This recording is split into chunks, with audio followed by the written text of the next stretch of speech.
गणेशाय नमः। नमस्कार बंधुगण, जय जगन्नाथ। आज हेउछि शनिवार। आसंतु एही शनिवार रे शनिदेवों कोपरु रक्षा पाइबा पई प्रथमे शनिदेवंकर वंदना करिबा, तापरे शनिश्चर पुराण आरंभ करिबा। गोटिए अध्याय हेउ पछे निश्चय शुणिबाकु चेष्टा करिवे। आसंतु शनिश्चरंकर वंदना करिबा। जय जय महाग्रह देव शनिश्चर, छायांक गर्भरु जात सूर्यंक कुमार। सर्वग्रहंक उपरे अटग्रह राज, महामहिमा तुम्भर अंगे दिव्य तेज।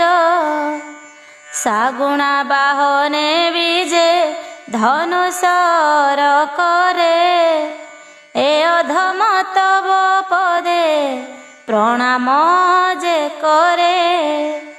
परशु तुम्भर हस्ते दिशे शोभावन, क्षीण देह सुविशाल तुम्भर नयन। दीर्घ जटा भार सोहे तुम्भ मस्तकरे, सदा क्षुधित गोसाई भ्रम जगतरे। रौद्र सम तेजवंत कालज मरूपी, सचराचर ब्रह्मांडे रहियछ व्यापी। अभय वरद प्रभु भास्कर नंदन, पकाई कृपा कटाक्ष शुण निवेदन। तुम्भर करुणा नाही जेवण जनरे, आन केहु न रखिब ताकु ए संसारे। काला नल समदीप्ति चक्षु तेज राशि, निमिषे सचराचर तुम्भे पारग्रासी। शनि राहु केतु संगे नभ मंडल रे, पूजा पाउछ गोसाई संसार मध्यरे। सुर नर जक्ष रक्ष सिद्ध विद्याधर, सकल पूजन्ति भये पदकु तुम्भर। तब कोप दृष्टि जार उपरे पड़ई, देखु देखु ताकु काल ग्रास जे करई। विद्या गुरु बृहस्पति विनय होइले, न पड़िब दृष्टि कदा तांकरी उपरे। किंतु दृष्टि पड़िथिला न पारिले मेंटी, से बेल जानते चाली सर्वगला तुटी। जय जय महाग्रह रविंक नंदन, तब श्री चरणे नमे बुद्धिमंत दिन। एबे आसंत शुणिबा श्री श्री शनिश्चर महापुराण। आजर विषय रही शनि एवं लक्ष्मींकर विवाह। सत्यभामा उवाच, पूछन्ति से सत्यभामा कृत्य कृत्य होई। शनिंक पुराण मोते कुहन्तु बुझाई। आबर केउ किरति कले शनिश्चर, बुझाइण कह मोते जगत ठाकुर। प्रियार विनय देखी देव चक्रधर, कहन्ति वचन शुण मन करि स्थिर। श्रीकृष्ण उवाच, शुण रे पराणेश्वरी मन कर्ण देई। शनिंक महिमा तोते କହୁଛି ବୁଝାଇ। ସ୍ୱର୍ଗପୁରେ ସୁଧର୍ମା ସଭା ବସିଥିଲା। ସେ ସଭା ମଧ୍ୟରେ ଯାହା ଘଟଣା ଘଟିଲା। ବ୍ରହ୍ମା ବିଷ୍ଣୁ ଇନ୍ଦ୍ର ଚନ୍ଦ୍ର ପବନ କୁବେର ସିଦ୍ଧ ବିଦ୍ୟାଧର ଘେନି ସକଳ ଅମର।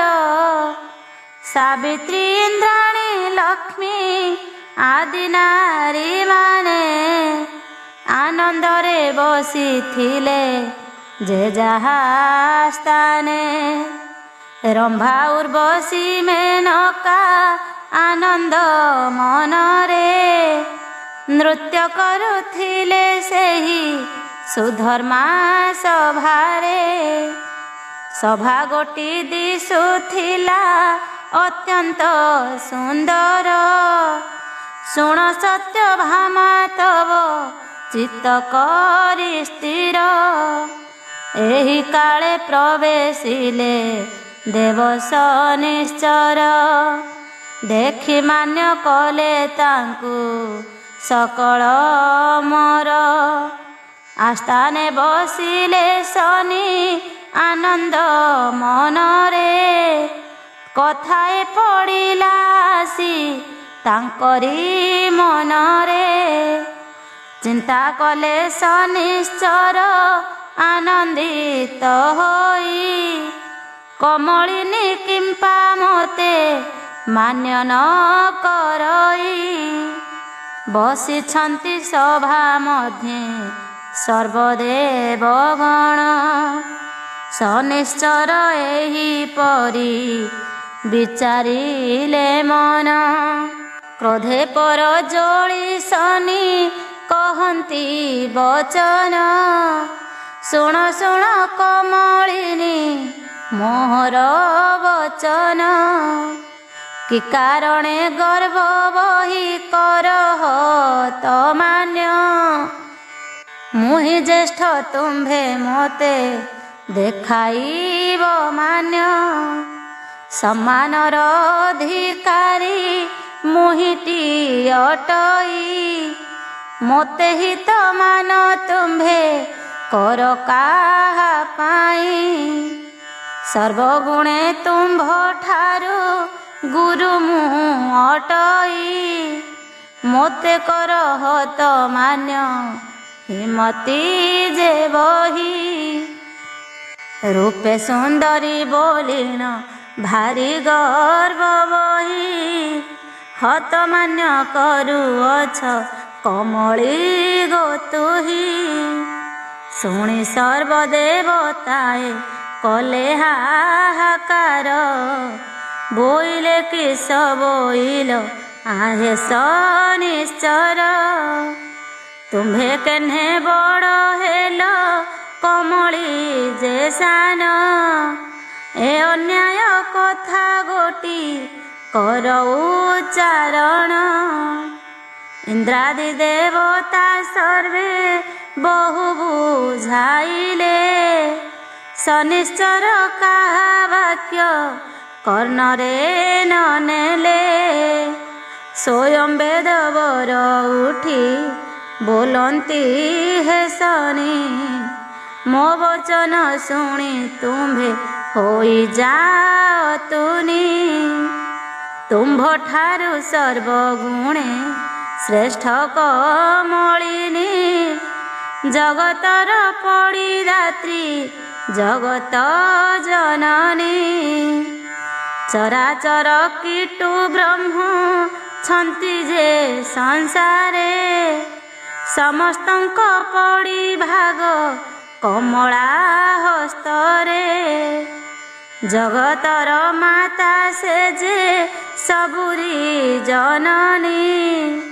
ପଡ଼ି ଦିଏ ଯେଣୁ ପଡ଼ି ଧାତ୍ରୀ ନାମ ପୁଣି। ତଥାପି ଶନିଶ୍ଚରଙ୍କ ନ ମାନିଲା ମନ। ମୁହିଁ ବଡ଼ ବୋଲି କରି କହନ୍ତି ବଚନ। ସର୍ବଦେବଗଣ ଲାଗି ବହୁ ବୁଝାଇଲେ। ନ ମାନିଲେ ଯହୁଁ ଶନି ନୀରବ ରହିଲେ। ସର୍ବଶେଷରେ ଉଠିଲେ ଦେବୀ କମଳିନୀ, ମଧୁର ଗମ୍ଭୀର ସ୍ୱରେ କହନ୍ତି ସେ ବାଣୀ। ଶୁଣ ଆହେ ଶନିଶ୍ଚର ମନ କର୍ଣ୍ଣ ଦେଇ, ସକଳ ଚରିତ ମୁହିଁ କହୁଛି ବୁଝାଇ। ଅନ୍ନଦାତ୍ରୀ ମୁହିଁ ଅନ୍ନପୂର୍ଣ୍ଣା ନାମ ମୋର, ସରବେ ସେବନ୍ତି ତେଣୁ ମୋହର ପୟର। ମୋହର କରୁଣା ନାହିଁ ଯେ ବଣ ଜଳରେ, ଜଗତରେ ଦିନ କାଟେ ଦରିଦ୍ରପଣରେ। ପଡ଼ିଦାତ୍ରୀ ମୁହିଁ ଅନ୍ନପୂର୍ଣ୍ଣା ନାମ ମୋର, କୁହ ଶନି କେଉଁ ଗୁଣ ଅଛି ତୁମ୍ଭଠାର। ନିଜେ ନିଜକୁ ବଳିଷ୍ଠ କହିଲେ କି ହେବ, ଜଗତ ଜନ କହିଲେ ସୁନ୍ଦର ଦିଶିବ। ମୋର ସୁଗୁଣ ଯାହା ଅଛି ଜାଣନ୍ତି ସମସ୍ତେ, କେଉଁ ଯୋଗ୍ୟ ହେବୁ ମୋର ମୋହର ସାକ୍ଷାତେ। ଏହିପରି ଦୁହେଁ ଗର୍ବ ବହି କଲେ କଳି, ଚାହୁଁ ଚାହୁଁ ଯୁଗ ଏକ ଗଲା ଧୀରେ ଚଳି। ତଥାପି ଯେନ ଛିଡ଼ିଲା କଜିଆ ତାଙ୍କର, କେହି ସମାଧାନ ଯୋଗ୍ୟ ହେଲେନି ତାଙ୍କର। ସର୍ବଦେବ ଗଣ ଗଲେ ଭୟଭୀତ ହୋଇ, କଳି ଭାଙ୍ଗିବାକୁ ପାଶେ ନ ରହିଲେ କେହି। ଶେଷେ ସର୍ବଦେବତାଏ କରିଲେ ବିଚାର, ମଧ୍ୟସ୍ଥି ଜଣକୁ ତୁମ୍ଭେ ଦୁହେଁ ଶୀଘ୍ର ବର। ଉତ୍ତମ ଜ୍ଞାନୀ ପୁରୁଷ ଯେ ହୋଇଥିବ, ଯେପରି ଲୋକକୁ ତୁମେ ମଧ୍ୟସ୍ଥି କରିବ। ମଧ୍ୟପୁରେ ରହିଛନ୍ତି ବିକ୍ରମ ରାଜନ, ତାଙ୍କ ନିକଟକୁ ତୁମ୍ଭେ ଚଳବେ ନିଜନ। ବଡ଼ କିଏ ସାନ କିଏ ସେ ଦେବେ ଚିହ୍ନାଇ, ତାଙ୍କ ବିନେ ଜଗତରେ ଆଉ କିଏ ନାହିଁ। ସର୍ବଦେବତାଙ୍କ ମୁଖ ଶୁଣିଏ ବଚନ, ଦୀନ ବୁଦ୍ଧିମନ୍ତ ରଚେ ଶନିଙ୍କ ପୁରାଣ। ବିକ୍ରମାଦିତ୍ୟଙ୍କ ରାଜ୍ୟ ବିବରଣ। ସତ୍ୟଭାମା ଉବାଚ, ସତ୍ୟଭାମା ପୁଛା କଲେ ଯୋଡ଼ିବେନି କର, ଦୟାକରି କୁହ ମୋତେ ଜଗତ ଠାକୁର। ବିକ୍ରମାଦିତ୍ୟ କେବଳ ଦେଶ ନରବର, ଏଡ଼େ ଜ୍ଞାନୀ ମାନି ଧ୍ୟାନୀ ଧାର୍ମିକ ଚତୁର।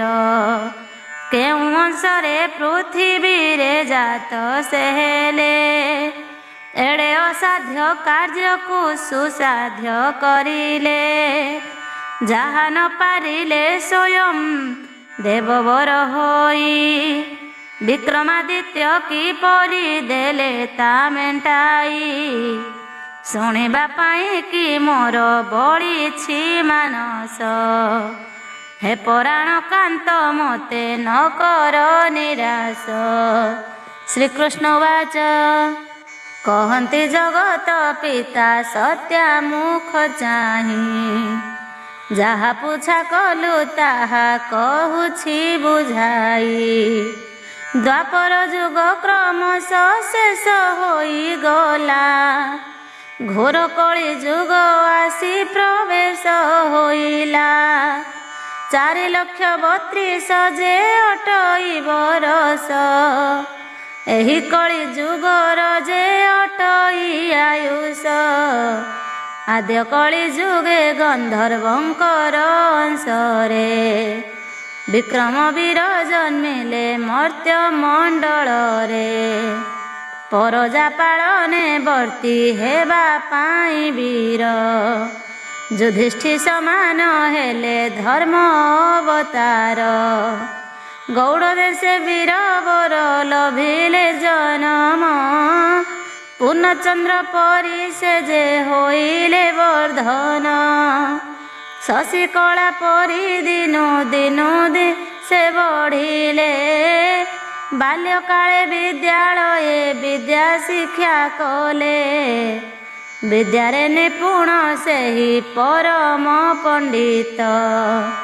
16 ବର୍ଷେ ପାଠ ପଢ଼ା କରିଲେ ସମାପ୍ତ, 16 ବତ୍ସର ଯହୁ ହୋଇଲେ ରାଜନ।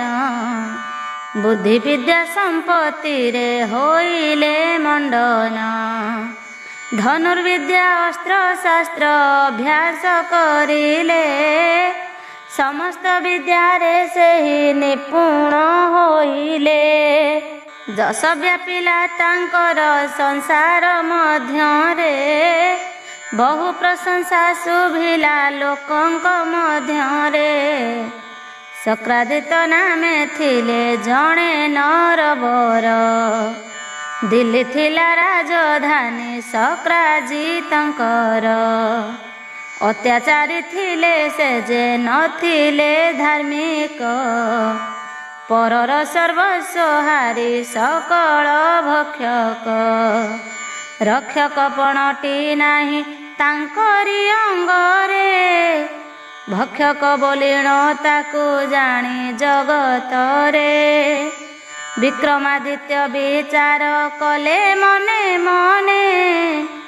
ଦିଲ୍ଲୀ ସିଂହାସନେ ମୁହିଁ ବସିବି କେଶନେ, ମନେ ମନେ ଏହା ସ୍ଥିର କରିଣ ରାଜନ। ଶକ୍ରାଜିତଙ୍କ ସଙ୍ଗରେ କଲେ ଘୋର ରଣ, ଯୁଦ୍ଧେ ପରାସ୍ତ କରିଣ ସେ ଶକ୍ରାଜିତଙ୍କୁ। ବଧ କଲେ ବିଷାବଳି ଦେଇଣ ତାହାଙ୍କୁ, ଭୁଜ ବଳେ ସିଂହାସନେ ବସିଲେ ଯେ ଯାଇ। ଯଶ ଖ୍ୟାତି ଉଡ଼ାଇଲେ ସେହି ନର ସାଇଁ, ପୁତ୍ର ସମ ପରଜାଙ୍କୁ କରିଲେ ପାଳନ। ଅଷ୍ଟଦେବତାଙ୍କୁ ପୁଣି କଲେ ସେ ସାଧନ, ପରମାୟାରେ ପ୍ରବେଶ ବିଦ୍ୟାକୁ ଶିଖିଲେ। ନବରତ୍ନ ପଣ୍ଡିତଙ୍କୁ ସଭାରେ ରଖିଲେ, ବରାହ ମିହିର ଘଟ କର୍ପରକୁ ଧରି। ଶଙ୍କୁ ବେତାଳ ଭଟ ସଙ୍ଗତେ ଧନନ୍ତରୀ, ବର ରୁଚି ଅମର ସିଂହ ଯେ କାଳି ଯେ ଦାସ।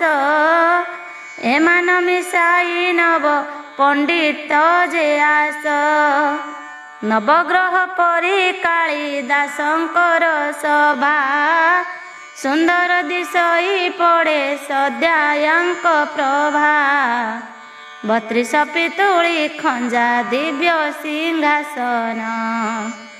ଉପରେ ବିଜେ କରନ୍ତି ବିକ୍ରମ ରାଜନ, ଦେବତୁଲ୍ୟ କାନ୍ତି ତାଙ୍କ ଝଟକି ଦିଶଇ। ସତେ ସୁଧର୍ମା ସଭାରେ ମଘ ବାବସଇ, ନବରତ୍ନ ପଣ୍ଡିତ ଯେ ଏକୁ ଏକ ବଳି। ଭଏ ରାଜେ ନ ଆସନ୍ତି ଜାଣେ ଗୁଣାବଳି, ଚଉଦିଗେ ଯଶ ରାଶି ଉଡ଼େ ଫର ଫର। ଦିଲ୍ଲୀର ସମ୍ରାଟ ସ୍ୱୟଂ ବିକ୍ରମ ଈଶ୍ୱର, ଅସାଧ୍ୟକୁ ସାଧିବେ ସେ ବେତାଳଙ୍କୁ ଧରି। ଭୟ ଶତ୍ରୁ ନ ଆସଇ ରାଜ୍ୟଙ୍କୁ ତାଙ୍କରି। 1 ବର୍ଷ ବିତିଲାଣି ଶନି ଲକ୍ଷ୍ମୀଙ୍କର, ବଚସା ଲାଗିଛି ନ ଛିଡ଼ଇ ବାରମ୍ବାର। ସକଳ କହିଲେ ଜ୍ଞାନୀ ବିକ୍ରମ ନରେଶ, ଜଗତରେ ଅଛି ତାଙ୍କ ଯଶ ପୌରୁଷ। ତୁମ୍ଭ ବିବାଦ ସେ ନିଶ୍ଚୟ ଦେବେଟି ଛିଡ଼ାଇ, ତାଙ୍କ ସମଜ୍ଞାନୀ ରାଜ ଧରିତ୍ରୀରେ ନାହିଁ। ତାହା ଶୁଣି ଶନି ଲକ୍ଷ୍ମୀ କରିଣ ବିଚାର, ପ୍ରବେଶ ହୋଇଲେ ଯାଇ ବିକ୍ରମ ପାଶର। ଦୁହିଁଙ୍କୁ ଦେଖି ବିକ୍ରମ କରିଲେ ପ୍ରଣାମ, କି ନିମନ୍ତେ ମୋର ପୁରେ କଲ ଆଗମନ। ଧନ୍ୟ ହେଲା ପୁର ମୋର ଧନ୍ୟ ହେଲି ମୁହିଁ, କି କାରଣ ମୋ ପୁରକୁ ଆସିଅଛ ଧାଇଁ। ଲକ୍ଷେ ତପ କଲେ ତବ ନ ମିଳେ ଦର୍ଶନ, ନିଜ ଇଚ୍ଛାରେ ଦେଇଛ ତୁମ୍ଭେ ଦର୍ଶନ। ପୂର୍ବ ଭାଗ୍ୟ ମୋର ଆଜି ଉଦୟ ହୋଇଲା, ଧନ୍ୟ ପିତା ମାତା ନେତ୍ର ତୁମ୍ଭଙ୍କୁ ଦେଖିଲା। କୁହନ୍ତୁ ବିସ୍ତାରି ମୋତେ ଆସିବା କାରଣ, କି ନିମନ୍ତେ ମୋ ପୁରକୁ କଲ ଆଗମନ। ଏମନ୍ତ କହି ବିକ୍ରମ ପାଛୋଟି ଆଣିଲେ, ଦିବ୍ୟାସନେ ରାଜସଭା ମଧ୍ୟେ ବସାଇଲେ। ବସିଥିଲେ ସଭା ମଧ୍ୟେ ପାତ୍ର ମନ୍ତ୍ରୀ ଗଣ, ଶନି ଲକ୍ଷ୍ମୀ ଜାଣି ସର୍ବେ କରିଲେ କମାନ୍ୟ। ବିକ୍ରମ ନରେଶ ତାଙ୍କୁ କରି ଦଣ୍ଡବତ, ଜଳ ଅଣାଇଣ ପାଦ କରିଲେ ଧୌତ। ହସ୍ତ ଧରି ନେଇ ଦିବ୍ୟାସନେ ବସାଇଲେ, ବେନିକର ଯୋଡ଼ି ରାଜା ଦୂରେ ଉଭା ହେଲେ। ପୁଛା କଲେ ସୁମଧୁରେ ବିକ୍ରମ ରାଜନ, କୁହନ୍ତୁ ଜଗତ ମାତା ଆସିବା କାରଣ। ଲକ୍ଷ୍ମୀଙ୍କୁ ବଳିଣ ଶନି କହନ୍ତି ବଚନ, ଶୁଣ ହେ ରାଜନ ଆମ୍ଭ ଆସିବା କାରଣ। ଜଗତର ପଡ଼ିଦାତ୍ରୀ ବିଷ୍ଣୁଙ୍କ ଘରଣୀ, ଜଗତରେ ତୁମ୍ଭ ସମ ନାହିଁ ସୁଲକ୍ଷଣୀ। ଚାହଁ କୃପା ଦୃଷ୍ଟି ଦେଇ ଯେ ବଣ ଜନକୁ, ଦରିଦ୍ରପଣ ପଳାଏ ତାଠାରୁ ଦୂରକୁ। ଅଲକ୍ଷ୍ମୀର ବାଧା ତାର ନ ହୁଏ ଜୀବନେ, ସର୍ବବ୍ୟାଧି ନାଶ ଯାଏ ତୁମ୍ଭ ବିଦ୍ୟାମାନେ। ସର୍ବାରିଷ୍ଟ ତାହାର ଯେ ହୁଅଇ ଖଣ୍ଡନ, ସକଳ ସ୍ଥାନରେ ତାକୁ ମିଳଇ ସମ୍ମାନ। ଆବର କଥାଏ ଫେଡ଼ି ଜନନୀ ଗୋକୁହ, ସଙ୍ଗେ ଅଛନ୍ତି କିମ୍ପାଇଁ ସୂର୍ଯ୍ୟଙ୍କର ପୁଅ। ଦୟା ବହି କୁହ ତବ ଆସିବା କାରଣ, ଶୁଣିଲେ ପବିତ୍ର ହେବ ମୋହର ଶ୍ରବଣ। ବିକ୍ରମାଦିତ୍ୟଙ୍କ ବାଣୀ ଶୁଣିର ବିବଳା, କହନ୍ତି କହୁଛି ସର୍ବଧୀର କରି ପରା। ବଡ଼ ସାନ କିଏ ଆମ୍ଭେ ନ ପାରିଲୁ ବାରି, ସେଥିପାଇଁ ଦୁହେଁ ମିଶି ନୀତି କରୁ କଳି। କଳିରେ ବିତାଇ ଦେଲୁ ଯୁଗ ଯେ ଗୋଟିଏ, ନ ପାରିଲୁ ଜାଣି ବଡ଼ ସାନ କିଏ କିଏ। 33 କୋଟି ଦେବତା ସ୍ୱର୍ଗ ଭୁବନରେ, ଜଣେ ମଧ୍ୟସ୍ଥି ନହିଲେ ଆମ୍ଭରି କଳିରେ। 1 ଗୋଟି ଯୁଗ ହୋଇଗଲା ଅବସାନ, ଏବେ ବି ନହିଲା ଆମ୍ଭ କାଳି ସମାଧାନ। 3 ଭୁବନ ବୁଲିଣ ନିରାଶ ହୋଇଲୁ, କାହିଁ ଆମ୍ଭ କାଳି ସମାଧାନ ନ କରିଲୁ।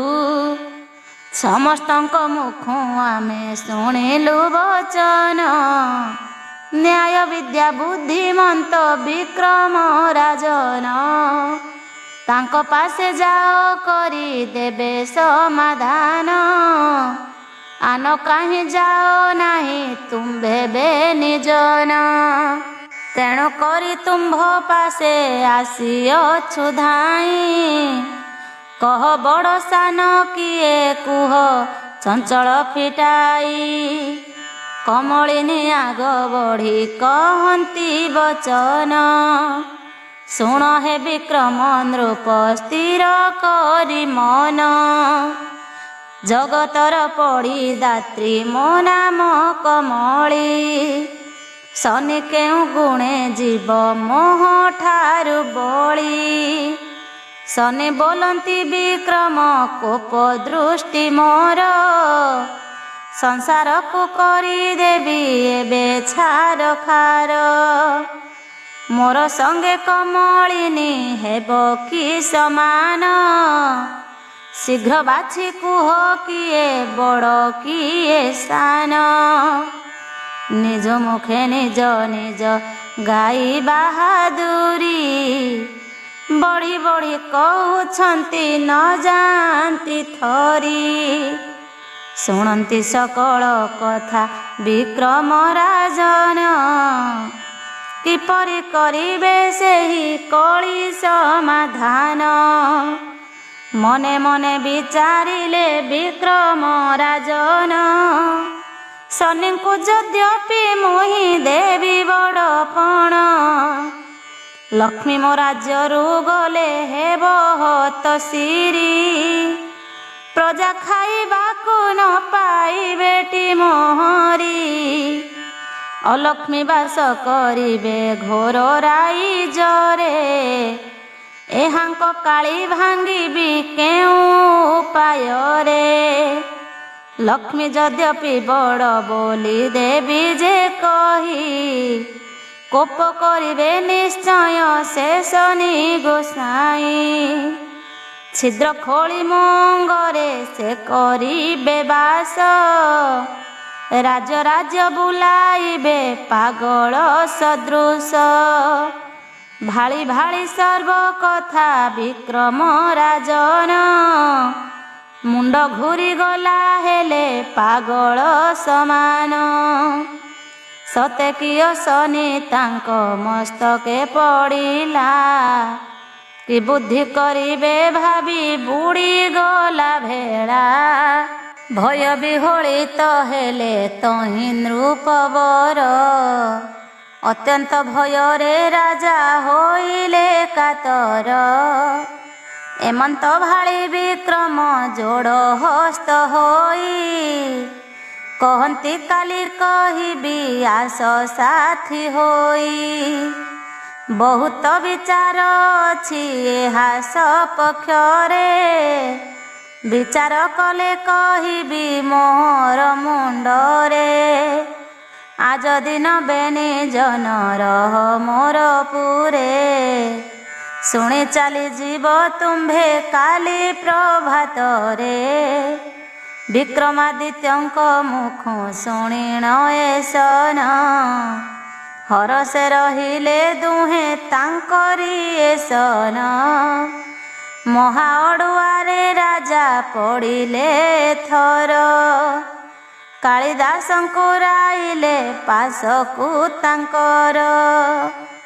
ବୋଲନ୍ତି ହେ ନବରତ୍ନ ମସ୍ତକ ମଣ୍ଡଳ, ଏ ବିଷୟ ଶୀଘ୍ର ବୁଦ୍ଧି ଦିଅ ବତାଇଣ। ବିକ୍ରମାଦିତ୍ୟଙ୍କ କଥା ଶୁଣି କାଳିଦାସ, କହନ୍ତି ଶୁଣ ରାଜନ କହିଗଲେ ହାସ୍ୟ। ଏ ସାମାନ୍ୟ କଥା ପାଇଁ ଏତେ ଚିନ୍ତା କର, ଶୁଣ ହେ ବିକ୍ରମାଦିତ୍ୟ ବଚନ ମୋହର। ରୌପ୍ୟ ସୁବର୍ଣ୍ଣେ ବନାଓ ବେନି ସିଂହାସନ, ଥୋଇବ ନେଇଣ ରାଜ ସଭା ସୀମସ୍ଥାନ। ଉତ୍ତରୀୟ ମଣ୍ଡାଇବ ବେନି ଚଉକିରେ, ରୂପ ଜଣା ନ ପଡ଼ିବ ଯେପରି ପଦାରେ। ବେନିଜନ ଯେତେବେଳେ ମିଳିବେ ସଭାରେ, ବସିବା ପାଇଁ କହିବ ଚୌକିର ଉପରେ। ବସି ସାରି ପୁଛିବେ ସେ ବଡ଼ କିଏ ସାନ, ସେବେଳେ ନିର୍ଦ୍ଦେଶ କରି କହିବ ବଚନ। ନିଜ ଆସ୍ଥାନ ଦେଖିଣ ତୁମ୍ଭେ ବାଛି ନିଅ।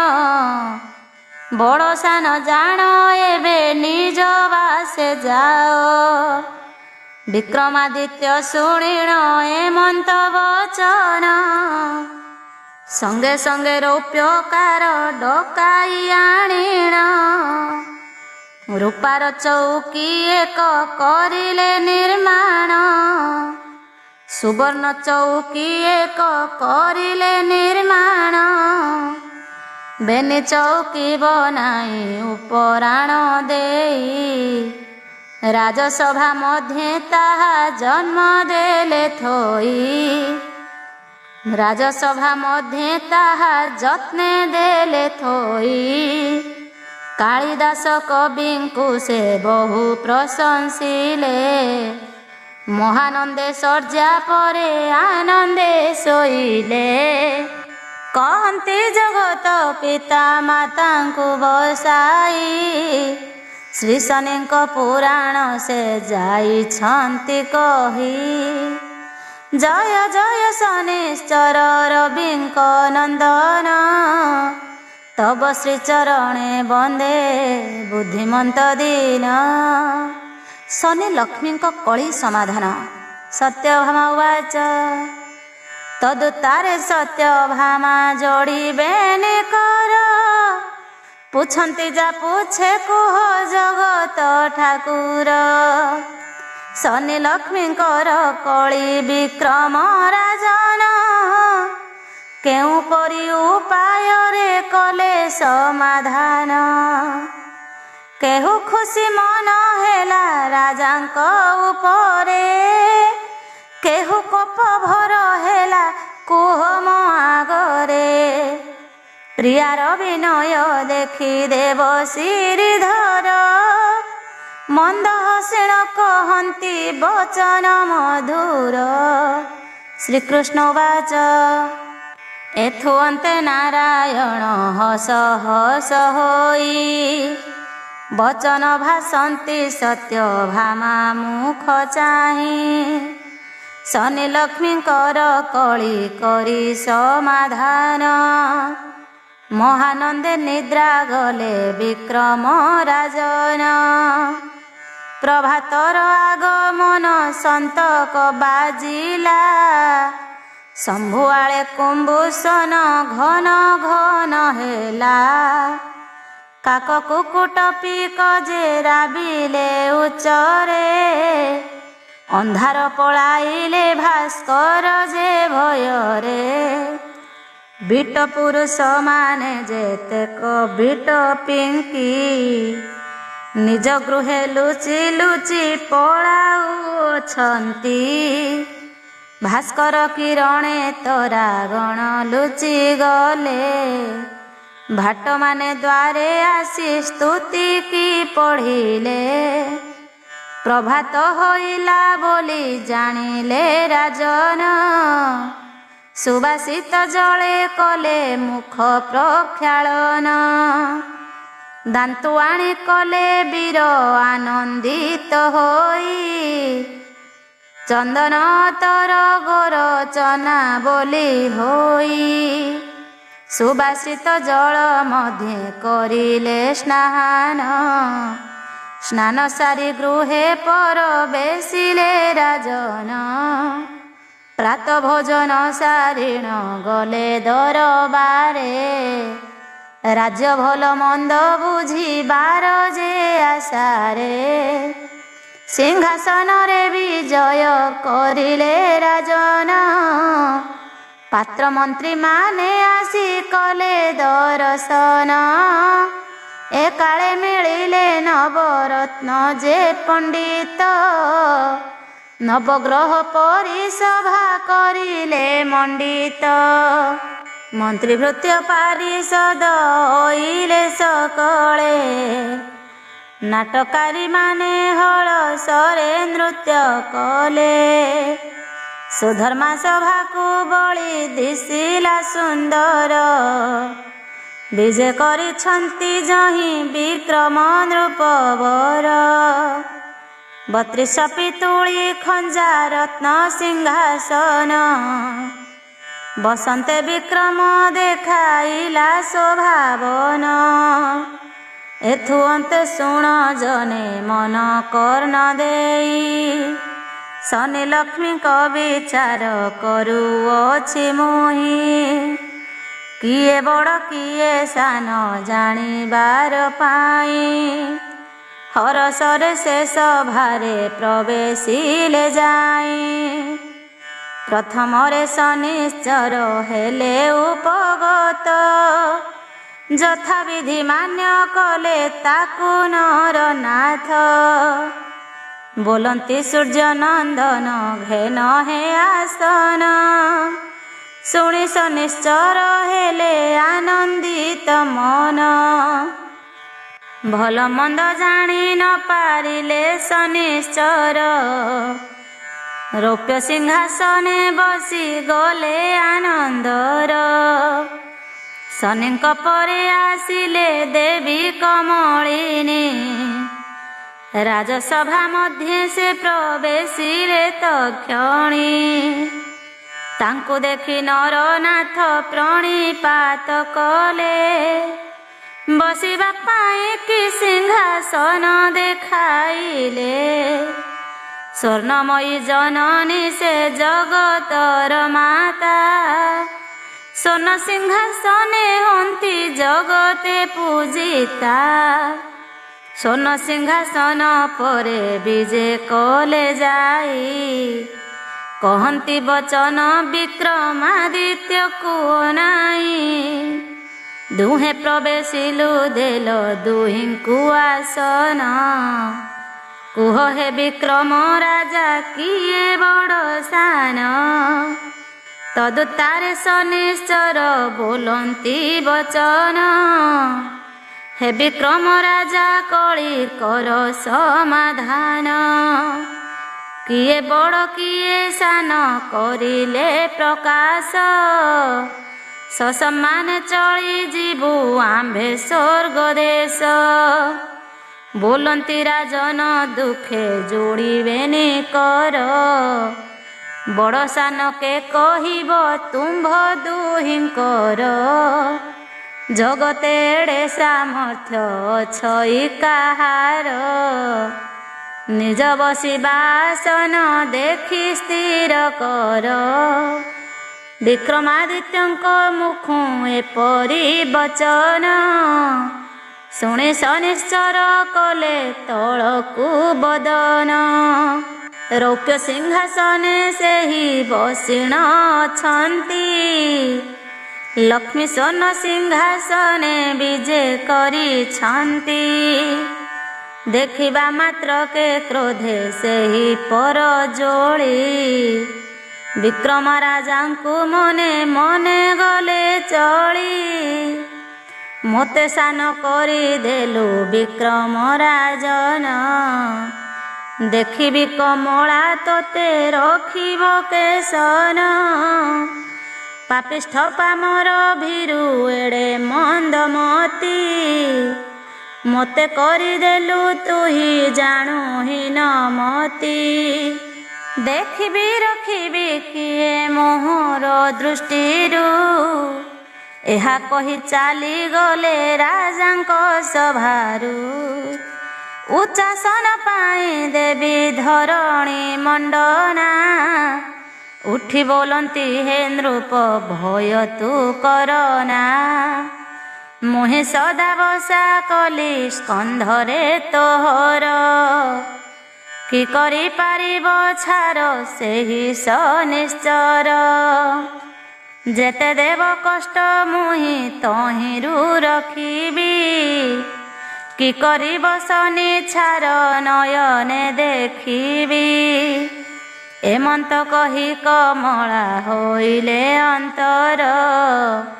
ଜଗତ ପିତା କହନ୍ତି ସତ୍ୟାଙ୍କ ଆଗର। ସୁଜନଙ୍କ ହିତେ ମୁହିଁ କରୁଛି ଲେଖନ। ଦୋଷ ନ ଧରିବ ମୋର ସାଧୁ ସୁଜ୍ଞଜନ। ଦୋଷା ଦୋଷ ଥିଲେ ମୋର ଦେବଟି ମୋହର। ଦିନ ବୁଦ୍ଧିମନ୍ତ ସଦା ସେବକ ତୁମ୍ଭର। विक्रमादित्यଙ୍କ प्रति शनिଙ୍କ कोप दृष्टि। सत्यभामा उवाच कहन्ति जगत माता हरषित होई, कथाए पुछिबि मने मोहर आशई। शनि कोप करि गले आपणा भुवन, विक्रम राजाଙ୍କୁ से जे दंडिले केशन।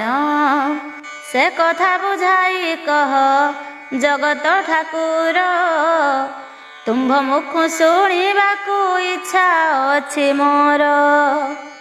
प्रियर विनय देखि देव नारायण, दरहसिण भासन्ति मधुर वचन। श्रीकृष्ण उवाच शुण रे पराण प्रिया पोछा कलु जाहा, पद पद करी तोते कहुअछि ताहा। शनि लक्ष्मीଙ୍କର कଳି करी समाधान, अंतपुरे विजे कले विक्रम राजन। मने विचारन्ति मुहि मंद कर्म कली, लक्ष्मीଙ୍କର कृपा सिना मुहि लाभ कली। शनिଙ୍କର कोप दृष्टि पड़िब मो परे, बଞ୍ଚିବି ସେ ଦୃଷ୍ଟିରୁ ମୁଁ କେଉଁ ଉପାୟରେ। କି ବୁଦ୍ଧି କରିବି ବୋଲି ଭାଳି ହେଲା ମନ, କି କରିବେ ଭାଳି ଭାଳି ନ ସରିଲା ଦିନ। ବୁଦ୍ଧି ବଳେ କାର୍ଯ୍ୟ ବୀର କଲେ ସମାପନ, ସ୍ୱର୍ଗେ ଦେବତାଏ ତାଙ୍କୁ କଲେ ଧନ୍ୟ ଧନ୍ୟ।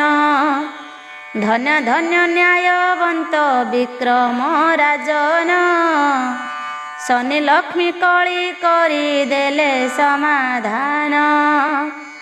ଏକ ଯୁଗ ବିତି ଗଲା ନ ପାରିଲେ କେହି, ନିମିଷ ମଧ୍ୟରେ ଦେଲ ତାହାକୁ ଛିଡ଼ାଇ।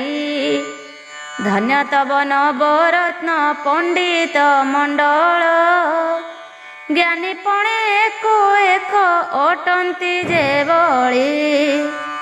ଦେବ ଭକ୍ତି ଶ୍ରଦ୍ଧା ପୂର୍ଣ୍ଣ ବିକ୍ରମ ରାଜନ, ନ୍ୟାୟବନ୍ତ ବିବେକୀ ସେ ନିଷ୍ପାପୀ ସୁଜନ। ଶାନ୍ତ ଧୀର ଗମ୍ଭୀର ସେ ଅକ୍ରୋଧିଆ ବର, ମଦଗନ୍ଧ ମାଂସ ପ୍ରିୟ ନୁହନ୍ତି ନୃବର। ନୁହନ୍ତି ସେ ପାପାଚାରୀ ଆବର ଦୁରାତ୍ମା, ସୁଗୁଣେ ମଣ୍ଡନ ସେହି ଅଟନ୍ତି ମହାତ୍ମା। ନିଜ କ୍ରୋଧ ସାଧିବାକୁ ଦେବ ଶନିଶ୍ଚର, ବେଢ଼ି ରହିଥାନ୍ତି ସଦା ନୃପତିର ପ୍ରାଣ। ମାତ୍ର ଅଙ୍ଗରେ ତାହାର ନ ପାରନ୍ତି ପଶି, ଲଜ୍ଜାରେ ପଳାଇ ଯାନ୍ତି ପାଖରେ ନ ପଶି। ଛିଦ୍ର ଖୋଜୁଥାନ୍ତି ଶନି ସର୍ବଦା କାଳର, କିପରି ଅଙ୍ଗେ ପଶିବେ ସେହି ରାଜାଙ୍କର। ଏକ ଦିନକର କଥା ଶୁଣ ସୁଜ୍ଞଜନ, ବିକ୍ରମ ନୃପତି ଧୋଉଥିଲେ ଟି ଚରଣ। ଗୋଇଠି ଖୋପ ମଧ୍ୟରେ ନ ଲାଗିଲା ପାଣି, ସେହି ପଥ ଦେଇ ଦେହେ ପଶିଗଲେ ଶନି। ବୋଲନ୍ତି ରାଜନ ଏବେ ଯିବୁ ଆଉ କାହିଁ, ଏବେ ତ ମୁଣ୍ଡରୁ ମୁହିଁ ଛଡ଼ାଇବି ବାଇ। ଦେଖିବି ରଖିବ ଲକ୍ଷ୍ମୀ କେବଳ ପ୍ରକାର, କାହିଁ ଯିବୁ ନୃପ ଆଜ ପଡ଼ିଛୁ ମକର। ଏ କାରଣ ସୁଜ୍ଞଜନ ଶୁଣ ମନ ଦେଇ, ଅନେକ କଥା ତୁମ୍ଭଙ୍କୁ କହୁଛି ବୁଝାଇ। ଧୋଇବା ସମୟେ ପଦ ହେଲା ନ କରିଣ, ଜଳ ନ ପଡ଼ୁଣୁ ନ ଯିବଟି ପଳାଇଣ। ପଛ ଗୋଇଠି ଦେଖିଣ ଧୋଇବ ଚରଣ, ନଚେତ ଘଟିବ ମନ୍ଦ ମନେ ମନ ଗୁଣ। ନିଜ ପ୍ରତିଜ୍ଞା ସାଧନେ ଦେବ ନିଶ୍ଚର। ରାଜା ଅଙ୍ଗେ ରୋଗ କରିଦେଲେ ଭରପୁର। ଦେବ ସମତେ ଜରାସି ମଉଳି ପଡ଼ିଲା। ରାଜାଙ୍କର ଦେହ ଗୋଟି ମଳିନ ଦିଶିଲା। ଅସନ ଭୋଜନ ପିତା ଲାଗିଲା ତାହାଙ୍କୁ। ରାଜ୍ୟ ଶାସନକୁ ଆଉ ନ ଦେଲେ ମନକୁ। ବାତୁଳ ପରାୟ ସଦା କହିଲେ ବଚନ। ନିୟମରେ ନ କରିଲେ ଶୟନ ଭୋଜନ। କାହିଁ ଗଲା ଦାନ୍ତୁ ଆଣି ସୁବାସିତ ଜଳ। ତେଜା କଲେ ସୁବାସିତ ତୈଳ ସକଳ। କାହିଁ ଗଲେ ମନ୍ତ୍ରୀ ସଭା ପାରିଷଦ ଗଣ। କାହାରି କଥା ନ ଶୁଣିଲେ ସେ ଯେ ରାଜନ। ଏ ସକଳ କଥା ଦେଖି ସଭାସଦ ଗଣ। ଦୁଃଖିତ ହୋଇ ରହିଲେ ନ କହି ବଚନ। ରାଜାର ନ୍ୟାୟ ଅନ୍ୟାୟ କର୍ଣ୍ଣେ ନ ଘେନିଣ। ପେଚା ସମଧି ବାନିସି ବସିଣ ରହିଲେ। ଆପଣାର ରାଜ ଧର୍ମ କରିଲେ ବର୍ଜନ। ବନ୍ଧୁ ମିତ୍ରଙ୍କୁ ପାଶରୁ ଦେଲେ ବରଜିଣ। ପାଶୁ ଦୂର କଲେ ସର୍ବମିତ୍ର ପରିଜନ। ସମସ୍ତଙ୍କୁ କହିଲେ ସେ ଅକୁହା ବଚନ। ରାଜାଙ୍କୁ ସୁବୁଦ୍ଧି ଦେଇ ପଦେ ଯେ କହିଲା। ଝଗଡ଼ା କଲେ ଭୟରେ ସେହୁ ପଳାଇଲା। ରାଜକୋଷ ଧନ ପ୍ରତି ଯତ୍ନ ସେ ନହେଲେ। ଧାର୍ମିକ ରାଜନ ହୋଇ ଅପଥେ ଗମିଲେ। ରାଜ୍ୟ ସଂସାଧନ କର ଖଜଣା ମିଶାଇ। ଯେ ଧନକୁ ରଖିଥିଲେ ତାଲା କଞ୍ଚି ଦେଇ। ପଶା ଖେଳେ ମାତି ସର୍ବ ରତନ ବସନ। ଉଡ଼ାଇଣ ଦେଲେ ତାହା ବିକ୍ରମ ରାଜନ। କେହୁ କହିବ ରାଜାଙ୍କୁ ଏସବୁ ଭରସି। ସଭାସଦ ଗଣ ସବୁ ଦେଖୁଛନ୍ତି ବସି। ଦେଖୁ ଦେଖୁ ରାଜ୍ୟ ସାରା ହେଲା ଅନାବୃଷ୍ଟି। ଖୋଜି ଗଲେ ନ ମିଳିଲା ଶସ୍ୟ ଏକ ମୁଠି। ଅପାଳକ ହେଲା ରାଜେ ପଡ଼ିଲା ଦୁର୍ଭିକ୍ଷ। ଚାହୁଁ ଚାହୁଁ ନାଶ ଗଲେ ପରଜା ଅନେକ। ଥୋକେ ରାଜ୍ୟ ଛାଡ଼ି କରି ପଳାଇଣ ଗଲେ। ଯେ ତହିଁ ପାଇଲା ଖାଇ ପିଣ ବଞ୍ଚିଲେ। ମନ୍ତ୍ରୀ ପାରିଷଦ ଗଣ ବୁଝି ନ ପାରିଲେ। ଶେଷେ ହାଥିଲା ଆମ ରାଜାଙ୍କ କପାଳେ। ମନ ଦୁଃଖରେ ପରି ହୁଅନ୍ତି କୁହାକୁହି। କିନ୍ତୁ ପ୍ରକୃତ କାରଣ ନ ବୁଝନ୍ତି କେହି। ଏକା ଭାନୁମତୀ ମହାଚତୁରୀ ପଣ୍ଡିତା।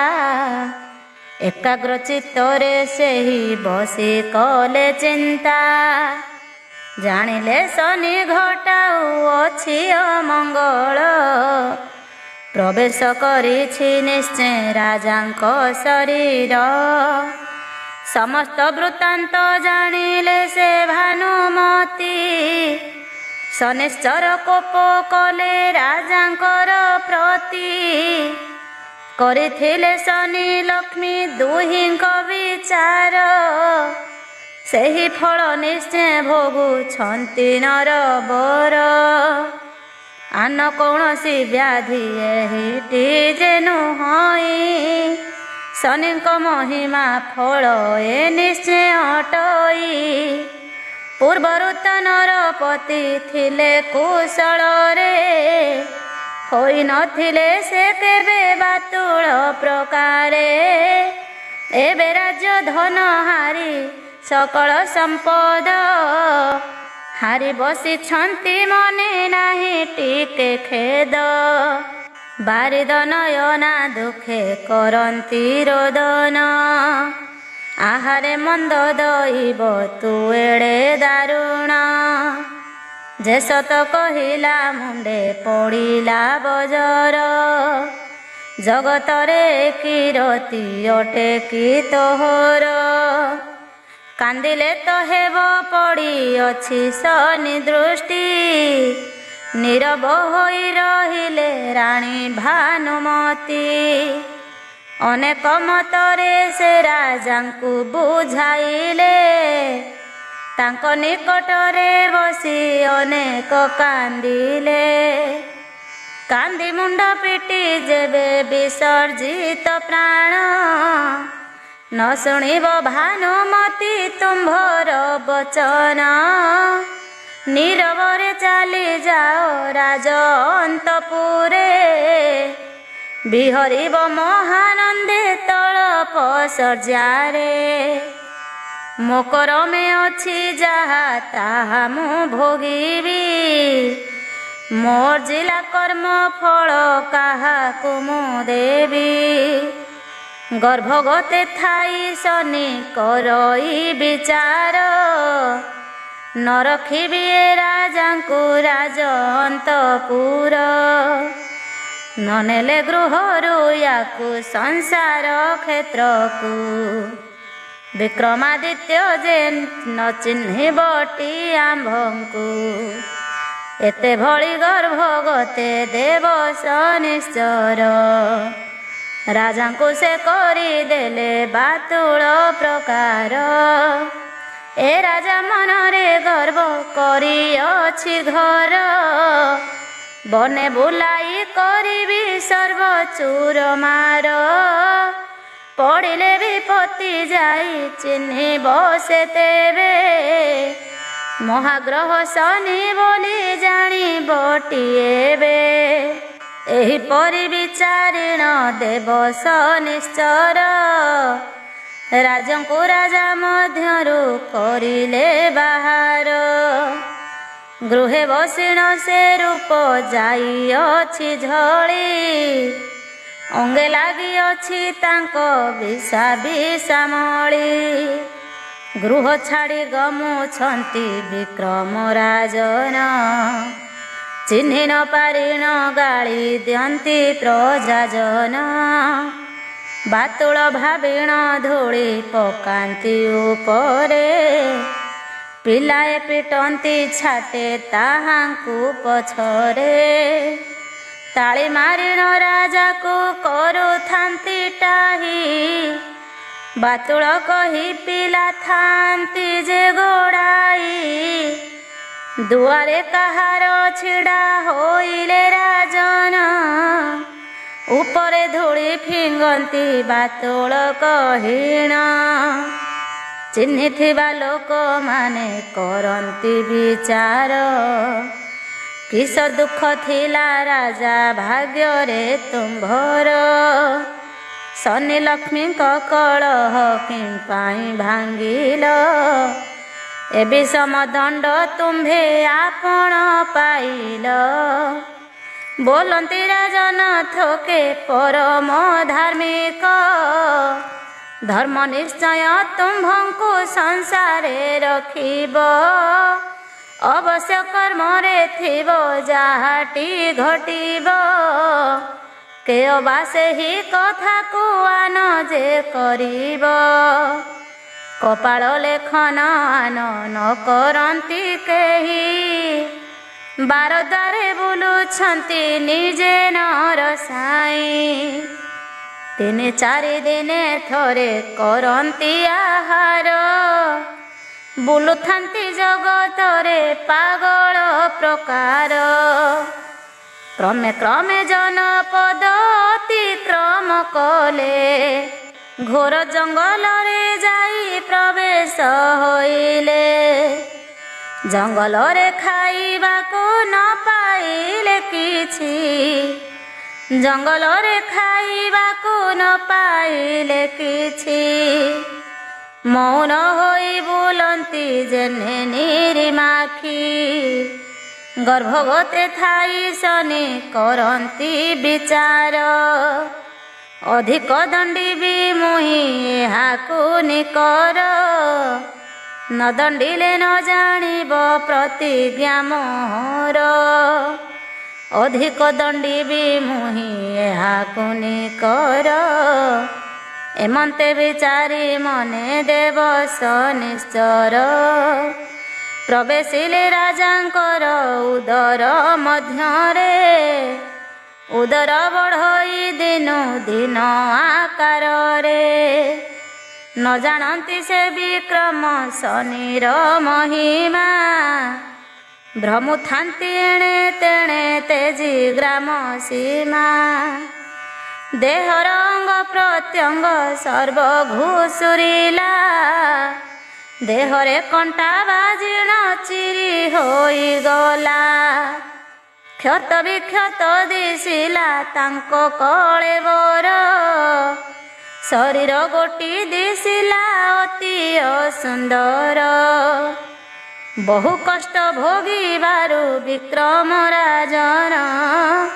ଶନିଶ୍ଚରଙ୍କର ସ୍ତବ କରିଲେ ପଠନ। ତଥାପି କୋପ ଯେ ଶାନ୍ତ ନ ହେଲା ତାଙ୍କର। ଦୟା ନ ବହିଲେ ଟିକେ ରାଜାଙ୍କ ଉପର। ଅତ୍ୟନ୍ତ ବିକଳ ହୋଇ ବିକ୍ରମ ନୃପତି। ଦୁଃଖିତ ଅନ୍ତରେ କଲେ ଶନିଶ୍ଚର ସ୍ତୁତି। ପୁଣି ପୁଣି ବିଚାରିଲେ ଶନିଶ୍ଚର ମନେ। କଦାପି ଏହାକୁ ନ ମାରିବି ମୁଁ ଜୀବନେ। ମୃତ୍ୟୁ ସମ ଦୁଃଖ ଦେଇ ବନେ ବୁଲାଇବି। ଦୁଃଖ ପାଇଲେ ଅବଶ୍ୟ ଚିହ୍ନିବି ରବି। ଏମନ୍ତ ଭାଳିଣ ସ୍ୱର୍ଣ୍ଣ ନଦୀ ତୀରେ ନେଲେ। ନଦୀର ଗର୍ଭକୁ ତାଙ୍କୁ କ୍ରୋଧେ ଫିଙ୍ଗି ଦେଲେ। ନଦୀ ଗର୍ଭରେ ଜଳରେ ପଡ଼ି ନୃପବର। ବିଚାରିଲେ ଦଶାଦି ଓଇ ଶନିଶ୍ଚର। ବିଚାରିଲେ ଧର୍ମ ବଳ ଯେବେ ଥିବ ମୋର। ଏ ମହା ଦୁଃଖରୁ ନିଶ୍ଚେ ହୋଇବି ଉଦ୍ଧାର। ମନେ ପଡ଼ିଲା ବିକ୍ରମ ରାଜା ଚିନ୍ତା କଲେ। ଜଗତ ଜନନୀ ମାତ କେଉଁ ଆଡ଼େ ଗଲେ। କର ଯୋଡ଼ି ସ୍ତୁତି କଲେ ବିକ୍ରମ ରାଜନ। ନମସ୍ତେ ଗୋ ଲକ୍ଷ୍ମୀ ବିଷ୍ଣୁଙ୍କର ପ୍ରାଣ ଧନ। ନମ ନମ ଷୋଳପୁର ସାମନ୍ତାଣୀ ମା। ଦୟା କର ଜନନୀ ଗୋ ହୁଅ ମୋରେ ସାହା। ଦୁଃଖ ନିବାରିଣୀ ମାଲୋ ଜଗତ ଈଶ୍ୱରୀ। ଏ ଘୋର ଦୁଃଖରୁ ମାତ ମୋତେ କର ପାରି। ଜଗତର ପଡ଼ିଦାତ୍ରୀ ବିଶ୍ୱର ଜନନୀ। ରକ୍ଷା କର ମାତ ମୋତେ ତୁହି ସାମନ୍ତାଣୀ। ଗଭୀର ଜଳରେ ଶନି ପକାଇଛି ମୋତେ। ଦୟା କରି ରକ୍ଷା କର ଲୋକମାତା ମୋତେ। ଦିନ ଜନବାସିନୀ ଗୋ ଚରାଚର ମା। ଦୁଃଖୀ ଦୁଃଖ ନାଶ ବାରେ କର ଗୋ ସୁଦୟା। ଲକ୍ଷ୍ମୀଙ୍କର ସ୍ତୁତି ଶୁଣି ଦେବ ଶନିଶ୍ଚର। ରାଜାଙ୍କୁ ବୁଡ଼ାଇ ଦେଲେ ଗଭୀର ଜଳର। ଏହିପରି ବହୁ କଷ୍ଟ ଦେଲେ ସେ ରାଜାଙ୍କୁ। ପ୍ରାଣ ଉତ୍କଣ୍ଠିତ ହେଲା ଦେଖିଲେ ତାହାଙ୍କୁ। ନ ମାରି ଜୀବନେ ଦେଲେ କୂଳରେ ଲଗାଇ। ପଡ଼ିଲେ ବିକ୍ରମ ରାଜା ଦୁର୍ବଳ ହୋଇ। ବହୁ କଷ୍ଟେ ଉଠି ରାଜା ବିଶ୍ରମିଲେ କୂଳେ। ସେ ସମୟ ଶୁଭ ଦୃଷ୍ଟି ଲକ୍ଷ୍ମୀ ଦେବୀ ଦେଲେ। କାନ୍ତି ଦୂର ହେଲା ରାଜା विश्राम करिले चाली चाली राजा महा राष्ट्र मुखे गले जय जय शनिश्चर मते हे कारण दिन बुद्धिमंत सदा तुम्भर शरण। जय शनिदेव।